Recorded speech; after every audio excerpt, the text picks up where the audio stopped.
제 설교보다 우리 권동인 양의 간증이 더 예스러운 것 같습니다. 말씀 분석하겠습니다.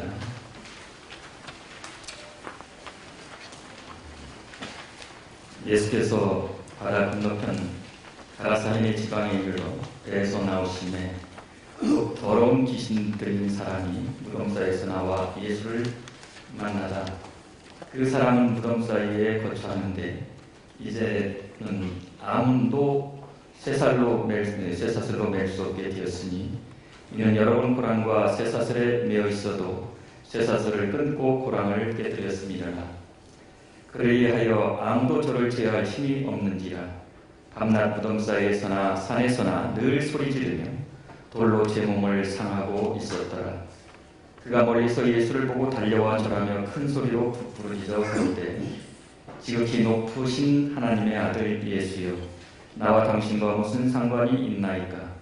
원컨대 하나님 앞에 맹세하고 나를 괴롭게 마옵소서 하니, 이는 예수께서 이미 저에게 이르시기를 더러운 귀신아 그 사람에게서 나오라 하셨습니다. 이에 물으시되 네 이름이 무엇이냐? 가로되 내 이름은 군대이니 우리가 많음이니이다 하고 자기를 이 지방에서 내어 보내지 마시기를 간절히 구하였더라.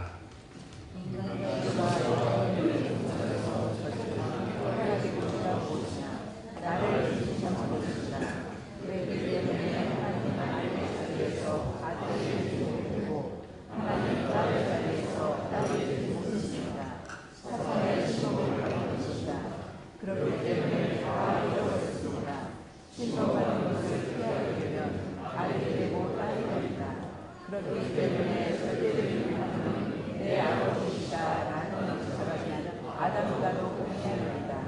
그 아버지는 천상세계의 중심이요 지상세계의 중심입니다. 그 아버지와 하나되어야 합니다. 그러므로써 나는 절대적인 중심과 하나되는 것이요 천지를 주관하시는 절대적인 주관자와 하나되는 것이다. 이것이 어떻게 달라졌느냐 하는 것이 문제입니다. 그 가치가 얼마나 절대적인지를 확실히 알기 전에는 청산할 소리가 없습니다. 아버지와 나의 가치가 얼마나 다르냐. 그 아버지는 세계의 주권자이시다. 그 아버지는 세계를 주고도 바꿀 수 없고 온 천하를 주고도 바꿀 수 없다. 나는 그 아버지의 아들딸이다. 틀림없는 아들딸이라 나의 작업을 해야 됩니다. 타락하기 전 아담 하와 이삭의 자리에 서야 합니다. 주관성을 어떻게 복귀해야 되느냐? 악한 세탄 세계에서는 주관성을 강제로 복귀하려고 합니다. 그건 내가 지배해야 되겠다고 하면서 채찍을 들고 수단 방법을 가리지 않고 주관하려고 합니다. 그것은 안 되는 것입니다. 본성적 주관성이 복귀는 무엇을 토대로 해야 되느냐? 오늘날 사탄 세계와 마찬가지로 수단과 방법을 가리지 않고 강제로 하는 것이 아닙니다. 자기가 출세하기 위하여 제3자를 희생시키고 모해하는 방법으로 하는 것이 아닙니다. 하나님은 시대를 초월하는 주관성을 제시하고 나왔습니다. 그것이 희생과 사랑입니다. 희생과 사랑의 주제를 앞세우고 가진 수욕과 어려움을 극복해 나가면 그 환경에 있는 사람들이 자동적으로 주관성을 취해주기를 바라게 됩니다. 자동적인 주관성을 바란다는 것입니다. 운동 말씀 중심하고 나는 누구인가 라는 주제를 가지고 같이 은혜를 나누도록 하겠습니다. 상당히 무거운 주제인 것 같습니다. 나는 누구인가. 그러나 우리가 누구나 물어야 되고 또 누구나 이 답을 찾아야만 인생의 의미와 행복을 누릴 수 있기 때문에 우리는 나는 누구인가라는 이 주제를 가지고 이 시간 한번 마음에 새기면서 각자 답을 얻으시기 바라겠습니다. 제 수업에 이 소그룹 지도의 이론과 실제라는 시간이 있습니다. 그래서 거기에 이 소그룹 프로그램들을 가지고 하는 프로그램 가운데 하나가 당신은 누구십니까? 하는 스무고개라는 그런 게임과 같은 프로그램이 있습니다. 이 스무고개 게임과 같은 프로그램은 계속해서 이끌어가는 사람이 학생들에게 당신은 누구십니까? 두 번째로 당신은 누구십니까? 세 번째로 당신은 누구십니까? 하면서 20번 문법 학생들은 거기에서 답을 써 내려가는 것입니다. 그 답들을 보면 대부분의 학생들은 나는 남자다, 나는 홍길동이다, 나는 학생입니다, 나는 아무개 아들입니다, 뭐 이런 대답들을 하게 됩니다. 정말 내가 학생이다, 내가 남자다, 내가 홍길동이다, 나는 누구의 아들이다, 이게 나일까요? 그렇지 않지요. 물론 자기 어떤 일부분을 표현하는 내용이지만 근본으로 자기를 표현하는 그런 내용은 아니라고 볼 수 있습니다. 그렇다면 정말 나는 누구일까요? 현대인들은 지식과 정보의 홍수 시대에 살고 있다고 합니다. 정치, 경제, 사회마 모두 다 전문가인 것처럼 잘 알고 있습니다. 그러나 정작 당신은 누구십니까? 라고 대답하게 되면 이 대답은 어려워집니다. 그래서 대답을 못하는 사람들이 많습니다. 심지어 가시적이고 가면적인 자기 자신을 자기로 알고 있는 사람들도 많습니다. 얼마 전에 세상을 떠들썩하게 했던 이 신정아 씨, 가짜박사하기로 세상을 떠들썩하게 했습니다. 그런데 그는 가끔 학생들에게 이 화이트보드 칠판에다가 Who are you? 당신은 누구냐? 이런 질문을 했다고 합니다. 그리고 그걸 과제로 해서 다음 주에 과제로 제출하라, 이렇게 했다고 그래요. 신정아 씨 자신도 자기가 누구인지를 모르면서 학생들에게 Who are you? 너는 누구냐?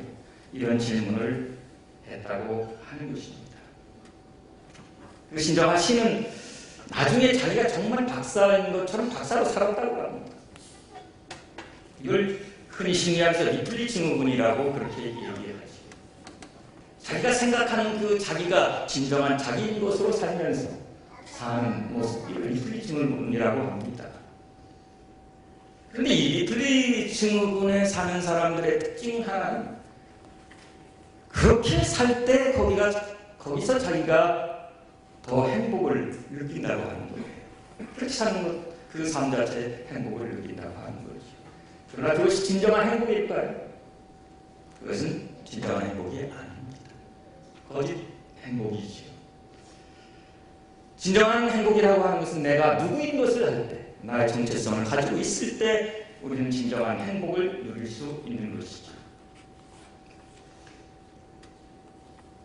한 호랑이 새끼가 어미 앞에서 천진난만하게 매일 놀고 있습니다. 이 천진난만하게 놀다가 문득 자기 정체성이 무엇이냐고 하는 물음이 생겼습니다. 그래서 어미 호랑이에게 엄마, 나 호랑이 새끼 맞아? 라고 묻습니다. 그래, 너는 호랑이 새끼야. 또 며칠 있다가 엄마, 나 호랑이 새끼 맞아? 라고 또 묻습니다. 엄마는 짜증이 납니다. 그래, 호랑이 새끼 맞아! 이렇게 얘기했어요. 이 반복되는 물음에 짜증이 나서 엄마가 하는 얘기가 야, 이 개새끼야. 그럼 너 개새끼 해? 뭐 이렇게 얘기했다고 그럽니다. 호랑이는 호랑이로서의 정체성이 있는데 그 야수의 야성도 잃어버리고 하니까 도대체 내가 호랑이 맞냐? 이런 질문을 했던 것 같습니다. 우리 신앙인들도 마찬가지입니다. 참 부모님께서 수없이 여러분은 하나님의 자녀입니다.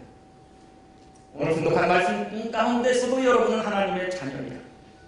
여러분은 하늘의 왕자, 왕녀야. 여러분은 종족적 메시아. 이렇게 말씀해도 우리 식구들은 시집때 동안 나는 누구인가라고 하는 물음을 묻잖아요.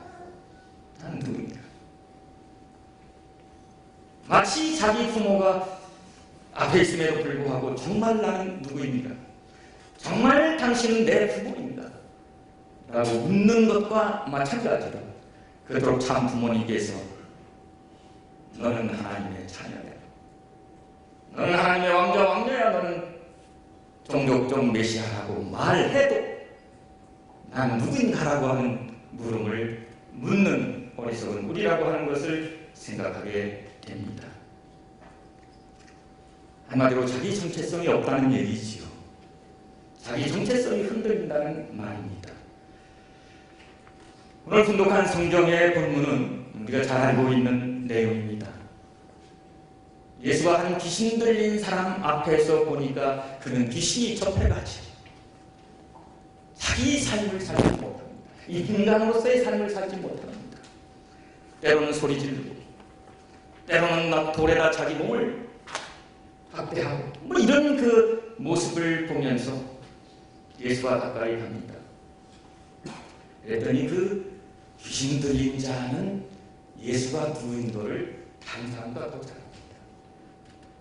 그러니까 거기 성경에 나오는 말에 보면 하나님의 아들이시여 나를 괴롭히지 말고 나에게서 떠나가소서. 나는 지금 이 사람 속에 내 안에 그 귀신 들려서 사는 것이 좋다, 행복하다. 그러니까 떠나가소서 이렇게 얘기합니다. 그러나 예수는 그를 불쌍히 여겨서 그에게 귀신을 쫓고 싶어서 내 이름이 무엇이냐 이렇게 물어봅니다. 내 이름은 등대입니다 이렇게 얘기해요. 원어로는 레기온이라는 말입니다. 라틴어. 레기온이라는 말은 군인 한 중대 정도 되는 그런 규모입니다.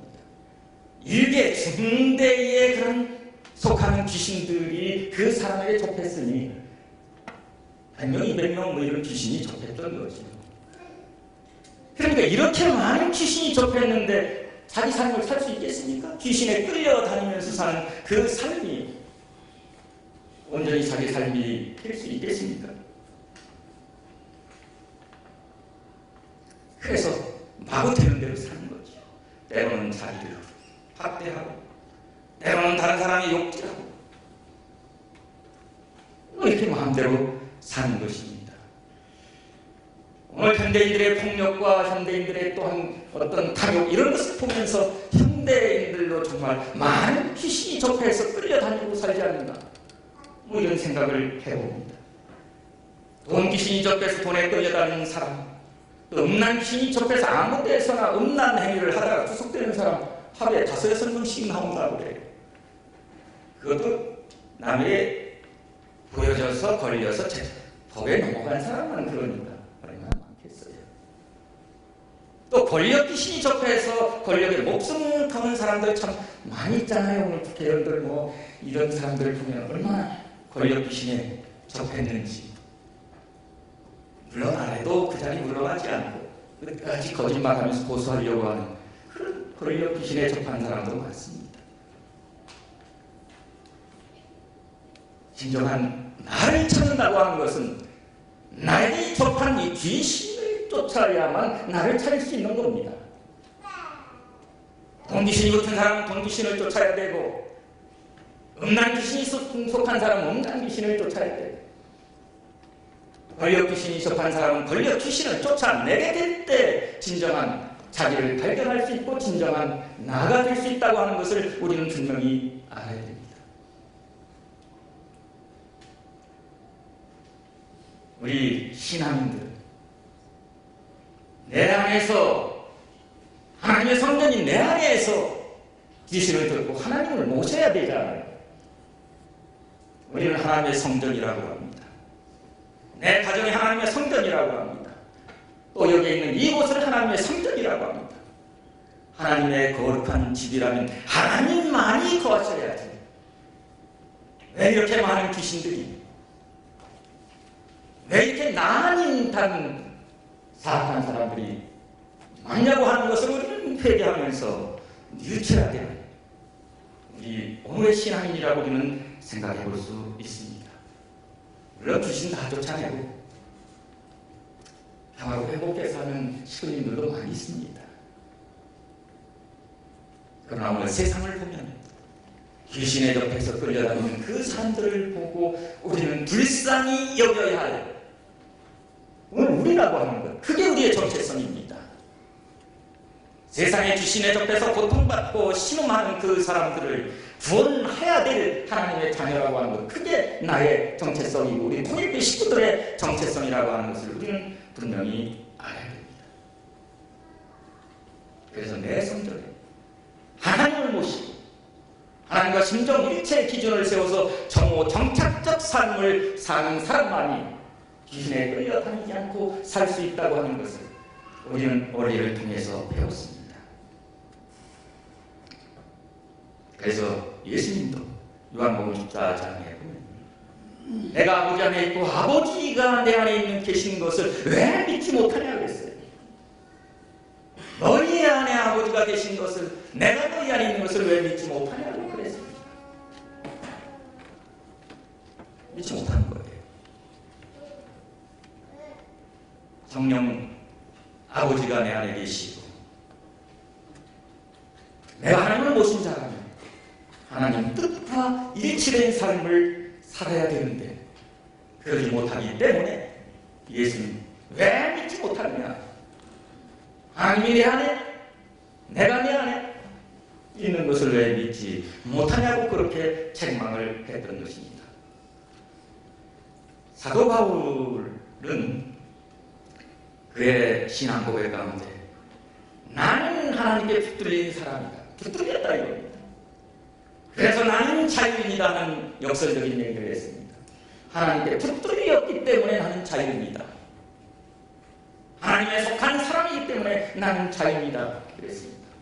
그렇습니다. 신앙인의 자유는 하나님께 붙들렸기 때문에 자유인이 되는 것입니다.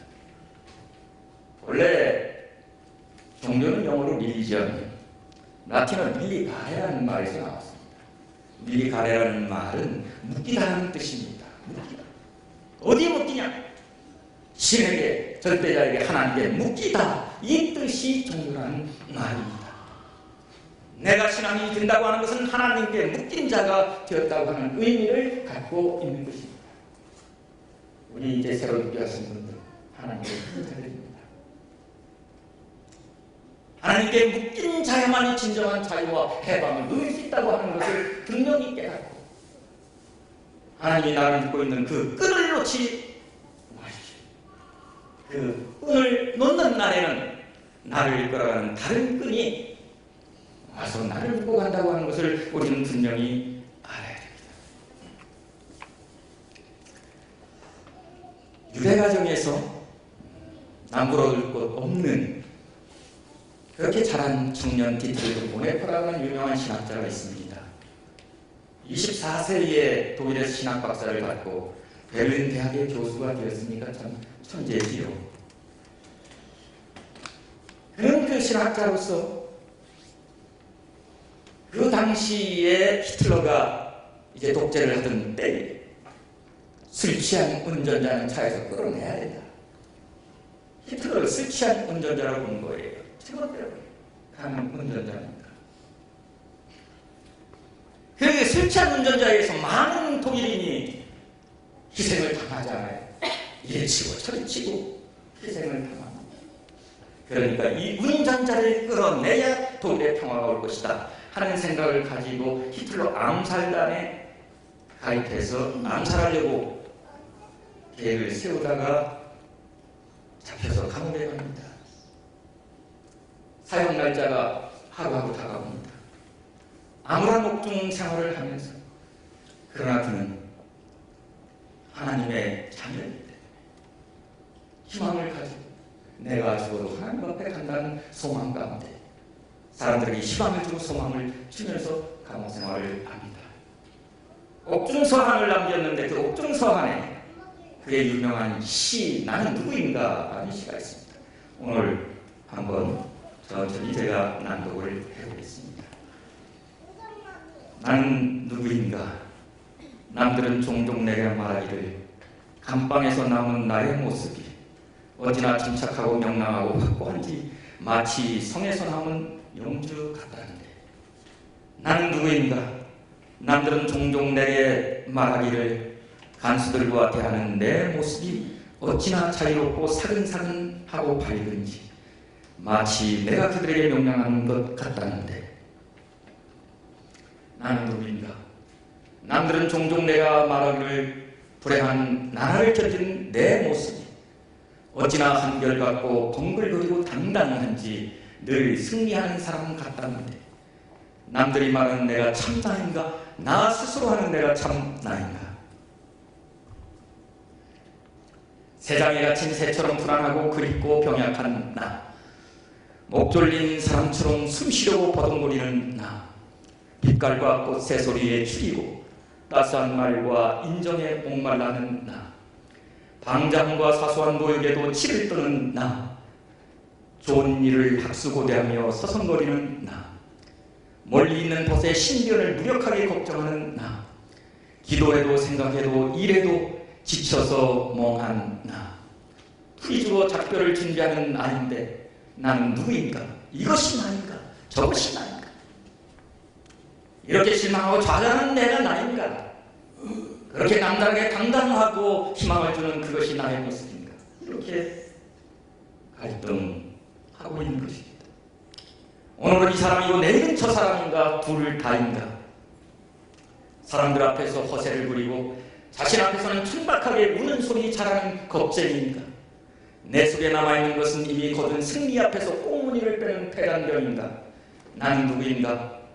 으스스한 무릎이 나를 조롱합니다.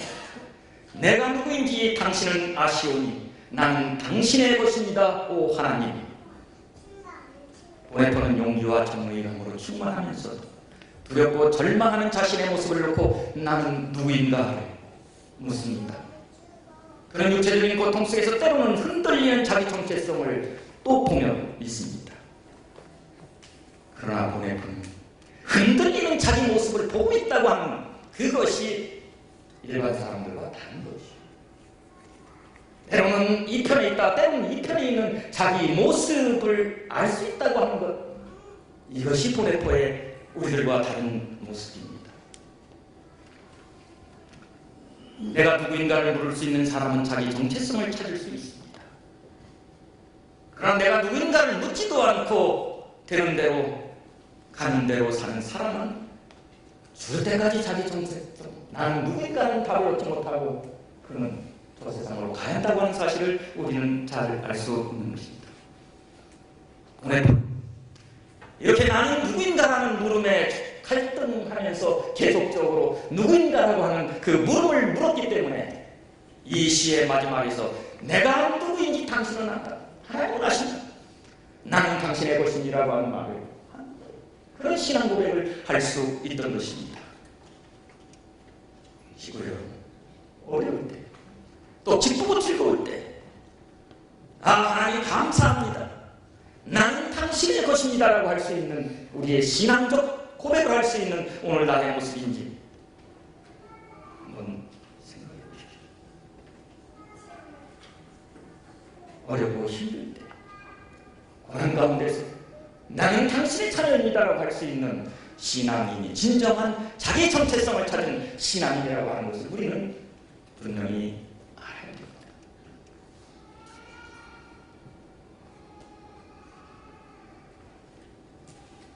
나는 누구인가?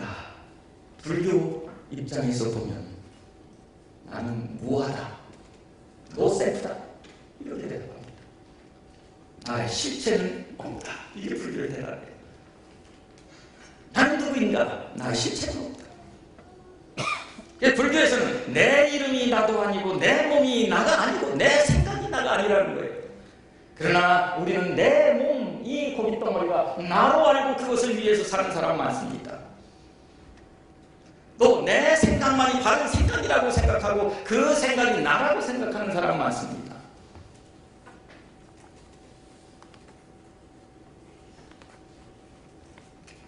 그러나 그게 진정한 나일까요? 실체는 없습니다. 불교 역사에 2500년 역사, 기독교 역사, 2000년 역사에 그런 실체들은 다 떠나버렸어요. 예수님의 실체, 형상도 다 떠나버렸어요. 지금 불교 법당 안에 세워진 부처님의 상, 그게 부처님입니까? 아닙니다. 허상입니다. 실체가 있다면, 실제가 있다면 그건 부처님의 것, 말씀밖에 없어요. 예수님의 실체가 있다면 예수님의 그 말씀밖에 없습니다.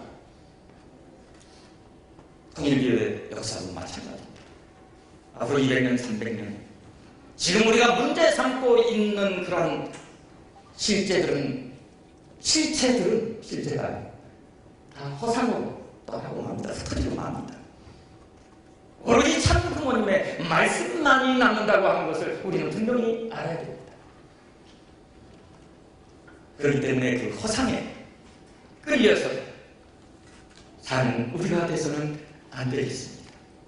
우리 학교에 박물관에 국보급 박물관 여러 가지 소장품 있는데 그 중에 하나가 김정희 자화상입니다. 아주 조그만 김정희 자화상 보셨겠죠? 이게 국보급입니다. 그래서 학계에서 뭐 이걸 연구하기 위해서 찾아오는 사람도 많고요.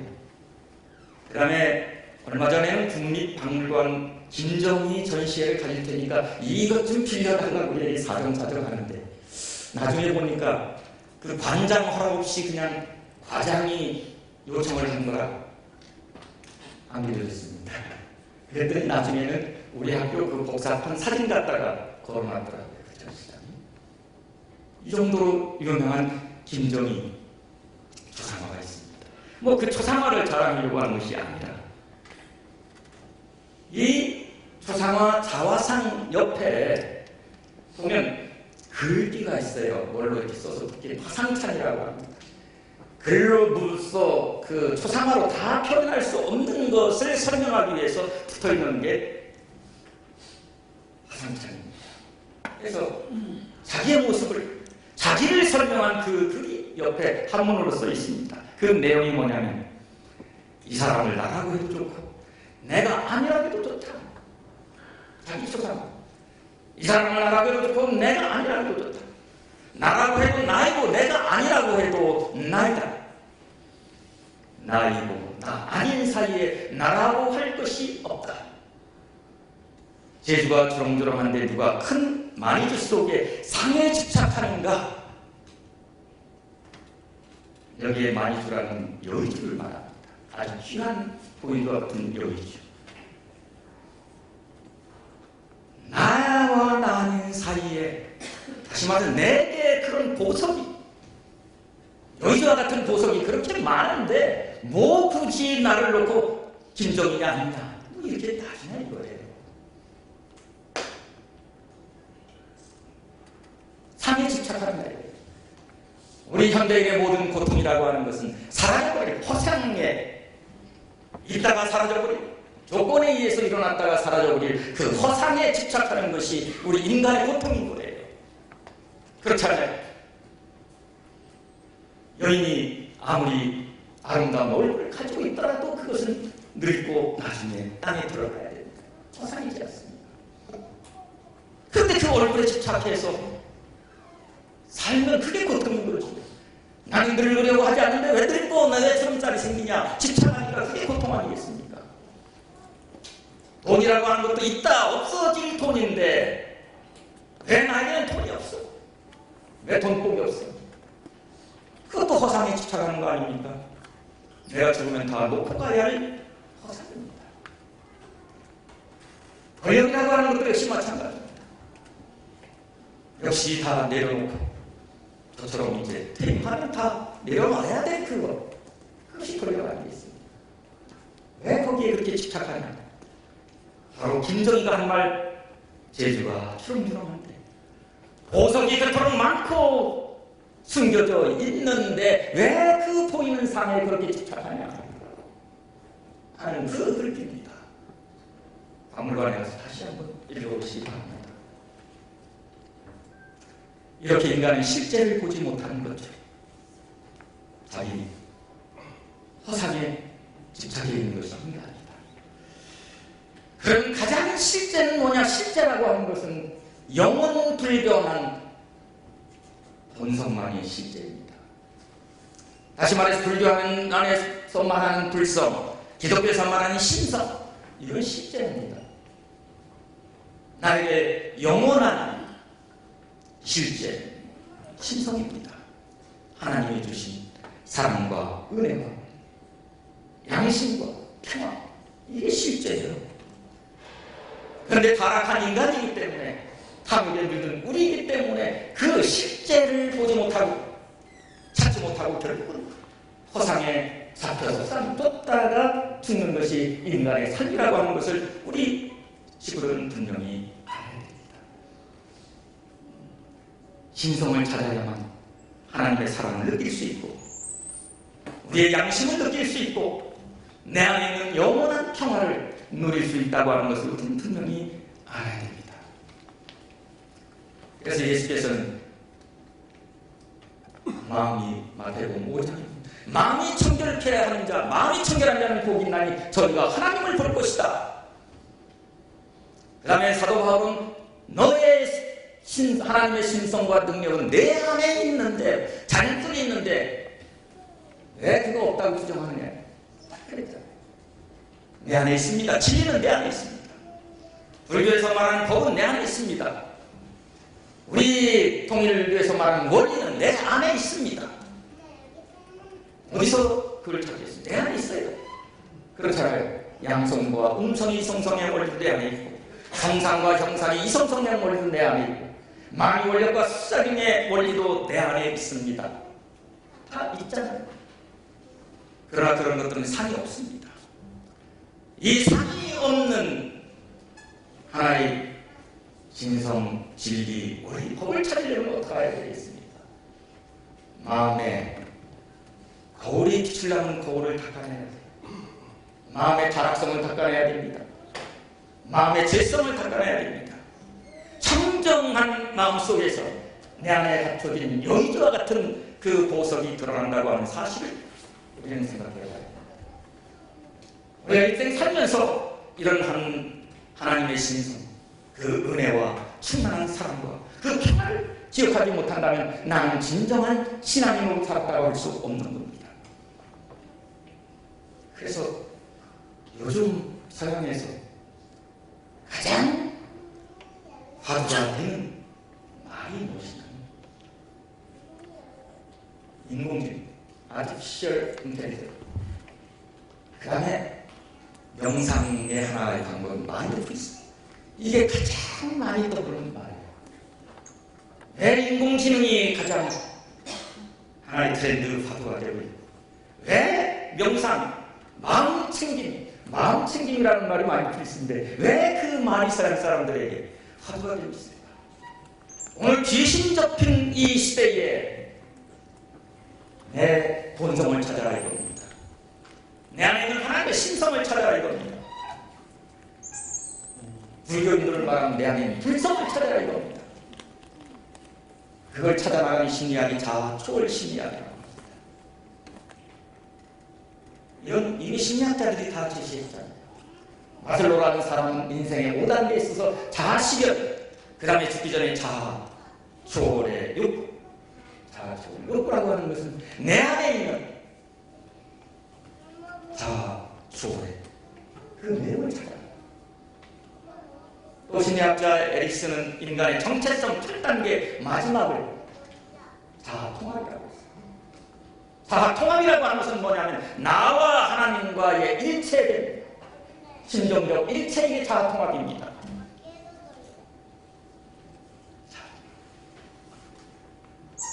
그 요가라는 말, 여기 요가 하시는 분이 있을게 모르겠어요. 유주라는 말이에요. 연결돼. 원래 요가가 왜 생겼느냐? 하나님과 나와 연결하기 위해서, 통합하기 위해서 하는 수행 방법이 요가예요. 그래서 통합, 하나님과 나와 일치. 그럴 때만이 나의 정체성을 찾을 수 있다고 하는 것을 우리는 분명히 알아야 됩니다. 나는 누구인가? 그 답은 여러분 안에 있습니다. 다만 깨닫지 못하고 의식하지 못할 뿐입니다. 이제 나는 누구인가? 그 답은 나는 하나님의 자녀다. 장부모님께서 우리 도서관 지어놓고 준공식 할 때 희호로 주신 신지 관계, 부자지 관계, 하나님은 나하고 지금 나는 자녀라고 하는 장부모님의 그 말씀, 신지 관계, 부자지 관계, 이것만이 나의 정체성을 확립할 수 있고, 이것만이 나 본래 나 본연의 나를 찾을 수 있다고 하는 것을 우리는 분명히 알아야 됩니다. 하나님을 내 안에 모시는 신앙생활을 위해서 순독도 해야 되고 기도도 해야 되고 명상도 해야 됩니다.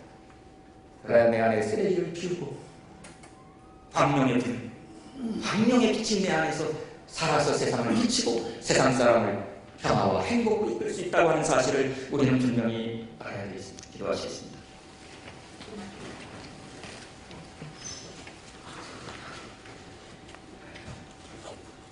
경배하시고 사랑이 충만하신 하늘 부모님, 천지인 참 부모님, 진실로 감사드립니다.